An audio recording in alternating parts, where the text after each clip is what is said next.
law, and that ballot is to be tossed out. But she wanted to give it to the Democrats. So then I go get the gentleman who was overseeing the entire absentee ballot counting process while Daniel Baxter was gone. So this gentleman's name I do not know. I go get him. He's overseeing the entire process while Daniel Baxter is gone. I ask him. He says to the girl, "What do you think?" It was disgusting. I was enraged, and I simply asked a question. I said, "Well, why not give it to the Republicans instead of the Democrats?" The gentleman began screaming at me, began yelling at me, began telling me that I had no right to talk to her, and he told her to push the ballot through. And prior to that, that same poll worker, a ballot came across the adjudication screen where this voter had voted for Joe Biden and the Green Party presidential candidate, and she gave the vote to Joe Biden. I also saw the ballots show up in the middle of the night. Also, I inquired about the tabulation numbers from the tabulation machine between shift changes. I was denied that information. We saw a lot of irregular things. This is not an anomaly. Just because all of us have different accounts of what we saw, that doesn't make them invalid. And to expect Secretary Benson to actually do something about it is foolhardy. To accept Dan and Essel to do anything about it would be foolhardy. So we're appealing to you guys to do something about it. Because if our elections aren't fair, then we have no republic left. It's a banana republic. We have nothing. And we don't trust the election process. Why do you think a lot of people don't vote? Because they feel it's a big fraud. So our claims are being dismissed. I mean, Secretary Benson dismissed us before she did any investigation. So clearly she can't be trusted to do her job. It's not our job to conduct an investigation. There are paid officials who are to do that. And we're imploring you guys to please step up and listen to us and investigate our claims. Check us out. Don't just take our word. Investigate what we had to say, because we have nothing left. Thank you. Thank you very much. Any members have a question? Vice Chair Lucido, please. Thank you. Extremely insightful. All these accounts that you've indicated, and it's been pretty clear. I mean, it doesn't seem like you're on the edge. You're sitting right here in front of us. Has any of these accounts gone to the attorneys that are representing the candidate or candidates? I did submit an affidavit. They are pursuing lawsuits, but we also need our Attorney General to investigate it, because ultimately it's her job to enforce the law. I agree. And if she doesn't do her job, we can't just accept that as, oh, I'm just not going to do it. You guys are lying. Thank you. Appreciate it. Thank you, Senator Lucido. I don't have any other questions. Thank you so much. Did you submit written testimony? Okay. No, I did not. No, I can, though. Please do. All right. Thank you. Thank you. Next, we have Monica. Committee, I appreciate the opportunity to speak to you. My name is Monica Palmer. I am the chair of the Wayne County Board of Canvassers. After the primary election, we had 76% of the Detroit absentee precincts unrecountable because they were unbalanced and unexplained. At that time, the Board of Canvassers issued a bipartisan resolution asking for an investigation of the election, and we asked the Secretary of State to assist in conducting the November election, understanding that there would be an increase in the absentee ballots that were cast. When we went through the primary election, I was asked as a canvasser, what happened? How did we end up with so many precincts out of balance? Was it fraud? Was it human error? And at that point, I didn't know, because I had never witnessed the process in person. In the general election at 9 p.m. election evening, I went down to TCF Center to observe. I was credentialed as a Republican challenger, but I did not challenge. I was there just to hopefully see some improvements while I was there. One item that I would like to point out to you, the ballot containers that the ballots are stored in, those are supposed to be certified by the Board of Canvassers. They have expiration dates on them, labels. As I was walking through the TCF Center, I located 5 ballot containers that had red labels on them that said do not use. Those were rejected by the Board of Canvassers because they were not secure. The last order that the City of Detroit placed for their ballot containers, the welds were not properly sealed on the back, and you can actually slip paper in and out of the back of those ballot boxes. Those absentee counting boards that used the red label uncertified ballot containers, those will not be recountable. 1 minute. 1 minute. The other thing that I would like to note, I did see an improvement with shift change for election inspectors. I think that was helpful instead of having people work the entire time and be very tired. As you're looking at policy moving forward, I would like to point out that Tuesday evening from 9 p.m. to 5 a.m. the next morning, the majority of the election inspectors who are working at the tables processing the ballots were idle for at least, I would say they were working about 2 hours of their entire shift. If you're looking at improving the process moving forward, the adjudication process is what is the bottleneck, and it's taking the most time. I would look at more funding and more equipment for the adjudication process as a solution for policy changes. I do have additional information regarding poll books and how that impacts the canvas and balancing out of the precincts, but I don't think we have time for that this afternoon. If you have additional questions, I'd be happy to answer them. Ms. Palmer, thank you for that, and I would like to be able to reach out to you later and ask not just some of those questions, but to understand better some of the canvassing processes and how they work too. So I appreciate you taking the time to be here. Vice Chair Lucido has a question. Thank you very much, Mr. Chairman, and thank you, Ms. Palmer. I echo the same sentiments. I think that you're knowledgeable and, more importantly, necessary to create and to shape policy. And it would make more sense. Did you take any photographs of these boxes, these ballot boxes with the red tags? I did take a photo of one, yes. Mr. Chairman, now they've been, did you offer this as part of your testimony, some of these photographs that we can have on file? And are you planning on submitting those to the Attorney General of this state and the U.S. Attorney? I will include that with my email to all of you. Through the chair, I don't have a problem with the clerk or whatever it receives it. Do you know whether or not those ballot boxes were being used? Yes, they were. They were on the floor at TCF Center. Was that included in your affidavit? It was not. I did not submit an affidavit as to the events at TCF Center. I was there observing, and I did not want to impact the canvas with what I saw. But you are a necessary party now, Yes. based on your testimony. Yes. Thank you. Thank you, Mr. Chairman. Thank you, Vice Chair Lucido. Thank you. First of all, I'd like to thank you for the opportunity to speak today. My name is Karen O'Brien Cordes, and I'm a registered voter from Novi, Michigan. On a sidebar, I'd like to say that I was so thrilled to work at TCF this year. I'm born and raised in Detroit. My father was a firefighter for the city of Detroit for 35 years, and I love the city. There's 5 points that I think are of interest that I'd like to present today. The first is I applied to be a poll worker weeks or months before the election and was told that they were full. So then I decided that I wanted to be a poll challenger because I wanted to work at TCF. The first thing in the morning before the work started on November 3rd, Mr. Baxter was speaking to the entire community at TCF, and I found it interesting when he asked for a show of hands of how many Republican poll workers there were. From my quick peruse of the view of the room, I saw no hands go up. And I commented to one of the workers that I was with, wow, that's a surprise. I don't see any Republican hands go up. So I thought that was kind of interesting. I then walked over to the tabulator machines and I watched one of the groups of 2 that were putting the votes in the ballots through the tabulator machine. As the ballots came up, they were rubber banded together in groups of 50 for a total group of 200 that were put through the machines. I counted the ballots, and the ballots that went through the tabulator machine were 196. So I commented to the workers. I said, well, that's kind of interesting because on the laptop, it showed 204 ballots that were counted. But on the tabulator, only 196 went through.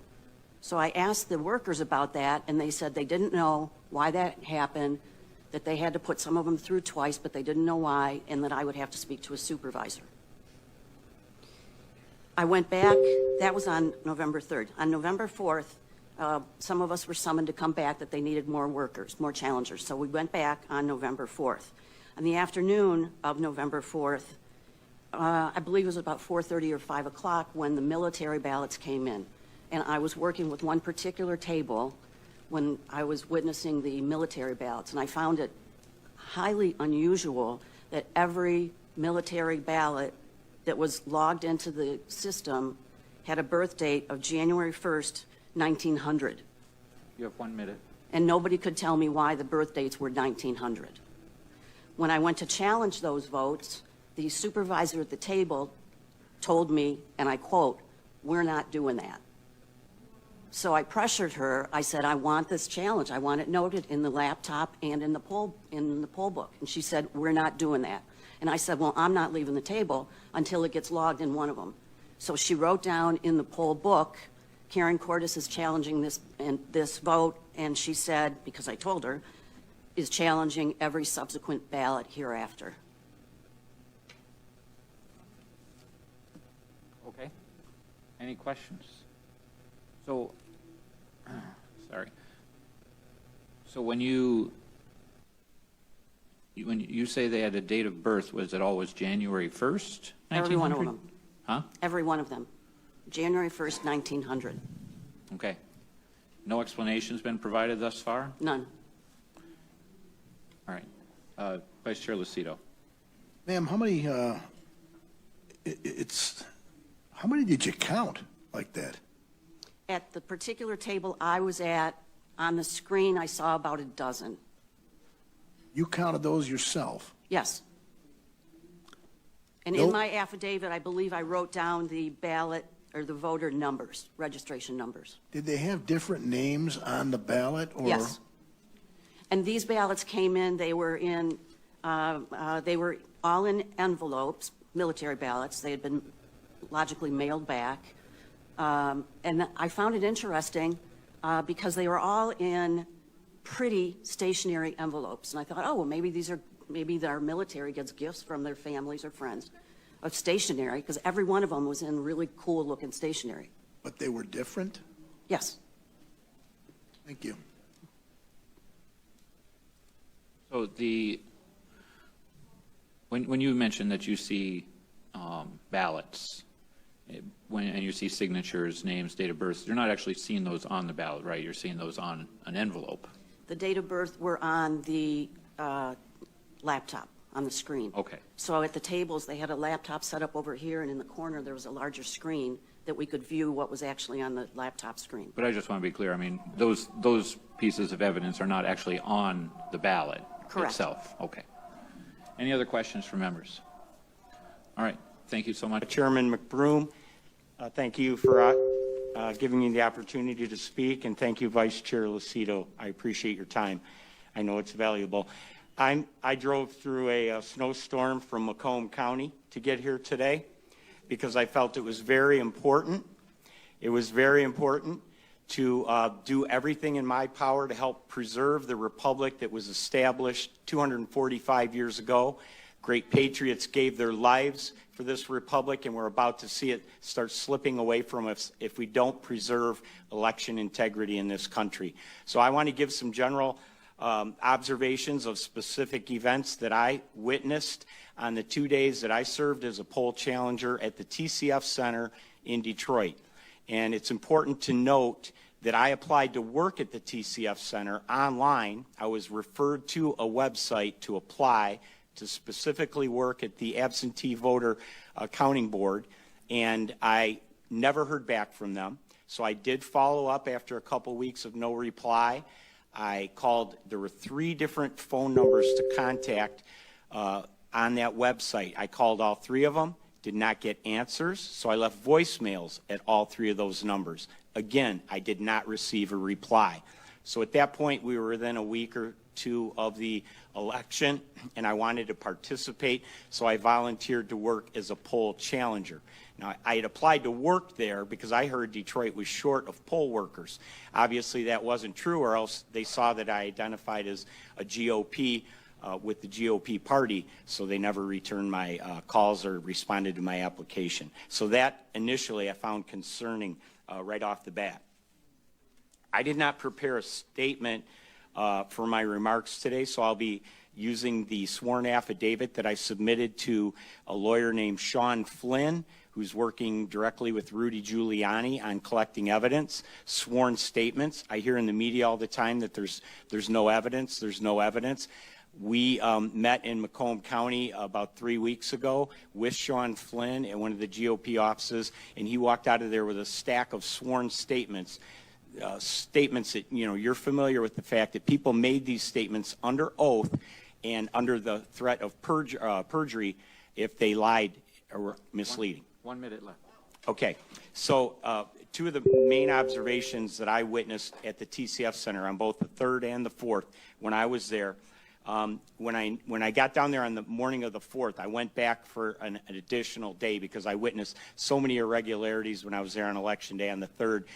Immediately upon walking in, I ran into Randy Bishop. And Randy owns the radio stations. He's very IT savvy. He said, Brian, I was here all night. What's going on here is unbelievable. He said, let me show you something right now before I leave. So he walked me over to the high-speed scanners and tabulators, and he said, see all these Ethernet lines running out of the tabulators? They're all bundled together as they accumulate, and then they're all connected to these routers, and then they all go to the main computer. He said, these are all hooked into the internet, and that is illegal, and it should not be happening because it opens them up to hacking. So I was aware of that immediately when I got there. That's 3 minutes. Can you put your rest of your remarks in writing for us? Absolutely. Okay, thank you for your time. Appreciate it. I'm sorry that we're trying to keep moving. Any questions? I understand.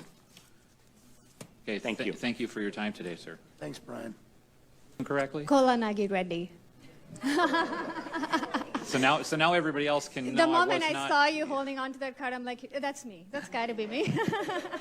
Well, you have 3 minutes, so thank you. Thank you. Thank you for giving me this opportunity to speak. This is my first time doing this as a poll challenger at TCF. As an immigrant to this country, as you can tell, we had great respect for America, the elections here. We always thought it has a lot of integrity, whereas the countries we come from, a lot of things happen. But all of that changed the day I went there. Like I was at TCF on both the days, 3rd and the 4th. 3rd was pretty much the same monotonous stuff going on, nothing much to note, other than occasional ballot challenging. But the next day is where I noticed a lot of issues. There was a group of people who were like agitators who were trying to get GOP people in trouble. And from my skin color, everybody assumes that I'm a Democrat. And so they just kind of come to me. And one of the ladies was thinking that let's get these MFs out. And I'm like, MFs who? Like, because she thought I was a Democrat. Then when I pulled out my tag, she looked at me and she's like, you're on the wrong side. I'm like, how can you say I'm on the wrong side? I pick whoever I want, right? Because this is a free country. But then I noticed that they were going and getting all the white male Republicans out by, just kind of sheer intimidation, just saying, oh, your mask flipped, you're going to get people killed, like you heard from so many other people. And then what I did was I got trained by both the MIGOP and Election Integrity Fund. So I went to Tim Griffin of Election Integrity Fund and I said, can I have my nonpartisan credentials? And then when I got that badge on, everything changed. Like people just looked at me differently. I was looked at with a lot of hostility when I had the GOP tag. And now that I have a nonpartisan tag, I was respected at the counting boards. I was respected by the Democrats and the ACLU. And in fact, I was able to even help some of the GOP people from being escorted out by putting myself there and asking why they were even being escorted out and arguing with these people. But the whole environment was so hostile and condescending. And a lot of people have talked about the ballots that were not in the poll book or the system. And I was at a table which had a full stack of this file which said not in EPB/S, which is poll book or system. They were scanning and manually entering them, and the signatures on those sleeves were exactly alike, like a bar graph. And then they were sequential ballot numbers. They started from 2232, and sequence was something that threw me off. I'm like, how does that happen? And most of those people were from the guarded street, and they were being entered manually. So those were the observations that I had. I had all the details, the last names and everything. I gave the affidavit to the Election Integrity Fund. The thing that bothered me was that when every time a GOP challenger was being escorted out, all the poll workers, Democrats, and everybody else were cheering. And that was very disappointing because these people were just doing their job. They were not attacking. They were not there with guns. They were just volunteering their time, and they were treated with utmost disrespect. Thank you for your time, your testimony. Could you briefly go back to just a few seconds ago? You mentioned how you saw some ballots that were sequential, and then you described them somehow, and I missed the phrase that you used. Where they came from, I think you mentioned? Yeah, it was from Goddard Street in Wayne County. Garden Street, okay. Yeah, and they all had sequential ballot numbers, and they were being manually fed into the system. Okay, thank you. Any other members have a question? Okay, thank you so much for your time. Thank you. Oversight Committee.